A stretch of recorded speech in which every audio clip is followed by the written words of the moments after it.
Have you again here today with me, and today is going to be very instructional.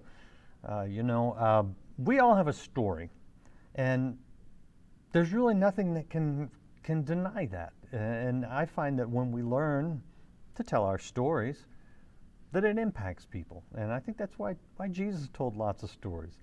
Well, today's guest has a new book. It's called "Are You Getting This?"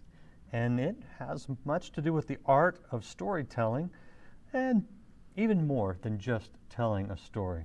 So I think this will be very instructional for you. Go ahead, feel free to share. If you haven't subscribed or followed this channel, just hit that button so you can see all these great interviews. Robert Fergusson is the author, and he is with Hillsong down in Australia. And he's a teaching pastor there, and of course the ministry of Hillsong has blessed the whole world, so we ought to be able to learn something. Robert, great to have you here on Life Today Live. Thank you very much. It's an honor to be with you today, Randy. I really appreciate the opportunity. All right, I'm going to show people the cover. Are You Getting This? Teaching, Preaching, and Storytelling. And I'm just going to open it up the floor. What are you trying to communicate in this book? Well, I think the fact is all of us are educators in some form. All of us are communicators. So maybe your listeners are business people trying to communicate an idea or a vision to a team. Maybe they're parents trying desperately to instill a value in their child. Maybe they're a preacher. Maybe they're just a sports person who are trying to encourage their team. It doesn't really matter what they are. We need to know how to communicate. So this really is a book about effective communication. All right. Now, as a pastor, how do you think that plays into people who may not be leaders, maybe housewives, maybe students? What is the art of the storytelling? How does that come into play for those? Well, in this book, I talk about my own story. So it's a personal journey. In common with many people, I was told at school that I would never make it. I was told that I was a disappointment, that I was a failure, that I was stupid and lazy. And one thing that they told me repeatedly was that I couldn't express myself. So the idea of being a full-time preacher and a book writer on communication is ridiculous to me. But in this book, I talk about how people overcome fears and challenges all of us have. I mention in the book that 5 top fears. If you Google the 5 top fears, public speaking comes above the fear of death. So I understand people's journey, I understand people's challenge, but I think all of us can benefit from learning how to tell a story. You know, one of the things you do to help us understand it is the word diagram, and you break down the points, STORY. Talk us through some of those so we start to see a little bit of what you're trying to communicate. Okay, so when I started in preaching many years ago, I had no idea about styles or my own particular passions or skills. So over the years, I've developed a simple acrostic story, STORY. So that's the acrostic that I use when I'm communicating. I tell a story. S, I create tension. T, I make some observations, undergirding the R, which is a revelation. And then at the end, I give a Y for you. What are you going to do about it? And I've had emails recently from people who are volleyball coaches saying that they use it just to inspire their students. I had someone yesterday tell me that they use that structure to help them in advertising. So I think it can be applied right across the board. And it's just a simple way to help people communicate more effectively. Yeah, and you know what's interesting about that is that's a little bit of a formula. I recognize a lot of Jesus' parables falling into exactly that formula. Yeah, not only Jesus' parables, but all of us love to watch movies, we read books. So some people would have watched Star Wars or Lord of the Rings or read older books like Homer's The Odyssey, and they all follow this story arc, which is home, discovery, return. So all I've done is unpacked that idea of how stories work and use it to be the basis for storytelling. And Jesus certainly used those stories, and what a brilliant storyteller. And don't you think it is remarkable that of all the storytelling or all the forms of communication that he chose, the one that he highlighted was this skill of storytelling. Yeah, absolutely. And he always did it. I think, why, well, let me ask you this. I think I know why he did it, but I'm guessing a little bit. Why do you think Jesus used the stories? Well, he says it says in the book of Matthew, chapter 13, that he didn't teach anything without telling stories. On a very pragmatic uh, basis, I think that he was using a formula that would be used right across history, that was memorable, that was effective, that was short, that was colloquial. But his parables actually have a paradox to them. He covers things up and uncovers things at the very same time. It's like our Christmas season where we wrap presents. There is something exciting about the unwrapping of the present in which there is a hidden truth or a hidden treasure. And I think that's what Jesus does in his parables. Yeah, yeah, no doubt. It's interesting. I don't know that I've really sat and thought at length about this, and I love stories. What kind of stories impacted you? I think in every family there is a storyteller, and I talk about this in the book. Someone in the family, in my case, my uncle, would tell family stories, and I think I've always loved stories. But because I'm a biologist by background, I did a degree in zoology or animal behavior. I've always talked about animals, and in this book, I actually tell a story about a squirrel, which is my story through the eyes of a squirrel. And the reason that I've done that is because I've often been asked to speak in schools or on radio and just tell stories. And I find that telling stories about animals is a very simple way of communicating the truth. Mm-hmm. Yeah, that's interesting. We're talking to Robert Fergusson, pastor from Hillsong, and he's got a new book on Are You Getting This? Talking about, well, storytelling. And uh, just this may be an impractical question, but someone who's never really done this, someone who doesn't like the public speaking, do you really believe that if they go through the book, that this is something that they can learn how to do? Because you've been in ministry for what, 40 something years, and speaking, so it's kind of easy for you to say, in a sense. But really, can the average person learn something here? Look, I think they can. I think there is a gift, an art, and a science to communication. I can't guarantee that everyone has the gift, but we can all appreciate the art and we can all learn the science. And because I'm a scientist, I like to set out ideas in simple steps. That's what scientists do. So I'm very aware that someone may not be that interested in stories, but I guarantee if they have children, their children have asked them, tell me the story about this, or where did our family come from, or what happened here? So they've attempted to tell stories. In fact, I received an email yesterday from a grandfather who said that he read the first chapter and now wants to be a better storyteller for his grandchildren. And I think that's exactly what I want to encourage. Obviously, I'm a preacher, and without apology, hopefully it will help preachers, but I'm aiming to a wider audience than that. Yeah. Well, and the thing that I think is important is that we learn how to tell our own stories and what God has done in our own lives just as a witness.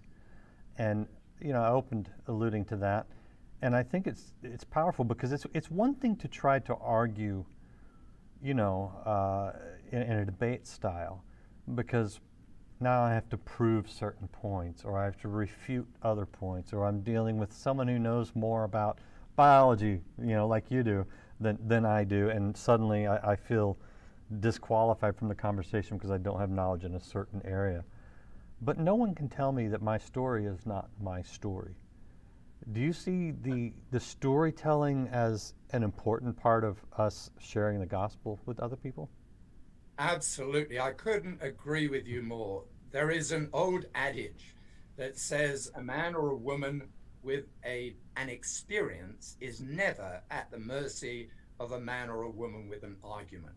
Oh, that's So good. you can be on a plane and they can tell you they can ask you what you do.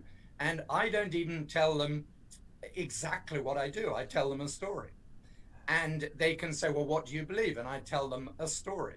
And once you've talked about your story, people can't deny it. And I think it's remarkable that in the book of Acts, which is the story of the early church, there are 28 chapters, and yet 3 of them are given over to Paul's story, his conversion stories, 3 entire chapters. So we can't deny that storytelling is critical for the communication of our values. Yeah, and it's a whole lot easier than arguing, but you have to have a story, you know? I think everybody's got a story. I've had people saying to me, I didn't think I had a story, but I think every single person has a story of some form. What is your story? Well, I was brought up in a traditional church, and yet I abandoned that idea in my teens because I thought it was irrelevant. I believed that God existed, but he was distant and failed to connect with me. And then I went to university, and a friend of mine was radically changed and invited me to a meeting to hear the gospel. Well, it completely changed my life. But what was really weird is that I was in my teen years very slight, very weak, and as a result couldn't fight at school when I was bullied. So I decided that I would learn profanities. And I even bought an insult dictionary so I could learn every filthy word that I could imagine.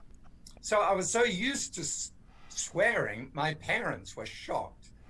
And when I gave my life to the Lord Jesus Christ, when I became a believer, it was an instant, miraculous thing. As soon as I'd done it, someone swore at me, I opened my mouth to swear, and I could not swear. And I asked my daughter recently, who was in her 40s, and she said she can't remember ever hearing me swear. And I think God had a plan for me and decided to rip out something out of my life that I couldn't control myself.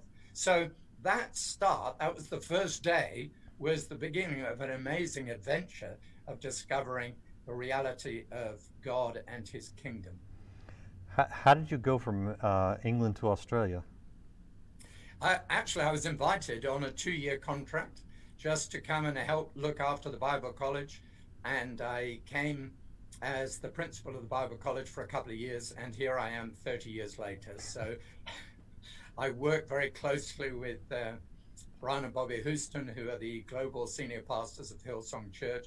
And my goal as a teacher is to undergird the vision of the church. I think that's what a teacher does. But one of my privileges is that many people have been blessed by Hillsong music, and every single song that goes out or is published from Hillsong music goes past my desk, and my wife and I check out the lyrics to make sure that it communicates what I think it should, or we think it should communicate. Really, I had no idea that was a part of the process. That is fascinating to me. Yeah, so they call us lovingly, they call us the lyric police. Yeah. Have you ever put any in jail? No, but we have challenged their doctrines and their words. In fact, virtually every song goes through a long process. We never check the music, that's not our skill, but we'll challenge words, phrases, theology. What we're looking for is journey, theology, clarity, and poetry. And if it's clear and it's biblically correct and takes the audience on a journey, then it fulfills its mandate. Well, from someone who is a volunteer on the worship team at my church, and so I do sing and play some, you guys are doing a great job. There's some really fabulous songs. So Will I think is the title of I can hear the song in my head and play the chords, but there's just so many great songs that come out of Hillsong. So thank you for that. Well, I really appreciate that. And I think it's a wonderful thing that many of them are full-time songwriters and musicians, and yet they have the grace and the humility to submit their songs to a process so that they can be checked and they submit to the changes because they're passionate about communicating something effectively. And I find that a very humbling experience. Oh, that's fabulous. I'm guessing in the position you're at, you've seen some pretty amazing stories of people that have come through Hillsong, the college or the church or whatever. What have you seen over the years? Well, I have the privilege of being a teacher. And when you're teaching a class, I've been teaching in our college for the last 30 years, you have absolutely no idea who is sitting on the back row of the class. You don't know what their future is. You don't know what their potential is. You may not even speak to them during the course of the semester. So you teach them to the best of your ability and then they disappear. Well, a number of years ago, I was preaching in Thailand and I bumped into an ex-student. She was actually from Indonesia. And I remembered her, thankfully, I remembered her and her name, which was a miracle in itself. And I said to her, what have you been doing for the last 18 years since you left college? And she was literally one of the quietest people in class, would hardly say anything to anyone. And she said, well, I went back home. I started a church planting team in our church. And in the last 18 years, I have planted 2,000 churches in Indonesia. Oh, my. So I was just shocked, but that suggests the power of seed. If you put a seed in someone, there is no guessing how great a forest will come as a result. That's a fabulous story. And and you're right. We sow those seeds. We don't see oftentimes an immediate anything, but we do eventually get those stories of if we stay with it, when we stay faithful to it. I want to show people the website. You can pick up, this is the book we're talking about a bit. Are You Getting This? By Hillsong Pastor Robert Fergusson. You can get that at the Hillsong website. This right here is hillsongstore.com, where you can see the book right there. But if you just go to hillsong.com, you can always link to the store. So easiest thing to remember is hillsong.com. Click on store, pick up the book. You can also get the book at other places. It came out October 30th, so it's been out a bit now. Wherever you want to get books, feel free to pick that up. You know what? If you have time, might be a great little gift for your pastor or someone in your life that values storytelling and would really appreciate this sort of thing. I want to jump back to sort of the topic of the storytelling, because you end by talking about inviting a response. And I'm curious about that. Obviously, if I'm witnessing or something to someone, yes, you typically want to get to a response, and a pastor will do this. What kind of a response should we be looking for in our everyday sort of storytelling? It's an interesting one because in this postmodern generation, people don't like being told what to do. So actually, there's a chapter in the book called We Can, You Must. And it talks about the difference between teaching and preaching. Teaching says we can. It is enabling. It is inclusive. But preaching says you must. And we want to avoid that because it's so challenging, so provocative. But Jesus said, you must be born again. And there's a famous preacher by the name of George Whitefield in the 18th century. And he used to preach on that text from John chapter 3, you must be born again. And people would say, why do you keep preaching on that same text? And he said, because you must be born again. So I have stopped apologizing for challenging people to have a personal relationship with Christ and to build a church and to extend the kingdom, because that's what Jesus did. And as Christians, I think we should always invite people to make a decision and choose life. Invite them with a imperative. you must. You must. Again, Pastor Robert Fergusson, I appreciate what you're doing. Is there anything that you want to just leave us with? Any last words? Something to make sure that if there's one thing we take away from today's discussion, what would that be? Well, look, I have a passion for people to get an idea. And that's why I called it, Are You Getting This? I use it all the time as a bit of a mantra, but I am passionate about people receiving a value. And I think there is a sentence, there's an idea, there's a concept, there's a principle in this book that will benefit anybody. So I could say, Are you getting this? I hope so. And I hope you get this. This is the cover of the book one more time. Are you getting this? Pick it up wherever you want to, hillsong.com or anywhere that fine books are sold. And tell your story. It's a powerful, powerful tool. And while you're telling your story, be sure you subscribe to this or follow this channel, depending on where you're watching. Come back again, join us again. We've got lots of great interviews set up just like these to help you grow, to challenge you, to inspire you. And eventually, if you don't get it today, you'll get it in time. So we look forward to seeing you again next time here on Life Today Live. Christ says, come, the Spirit says, come, the church says, come. Let him that heareth say, come, and let him that is athirst come. They will find no drought in God's ever-flowing and abundant springs of grace.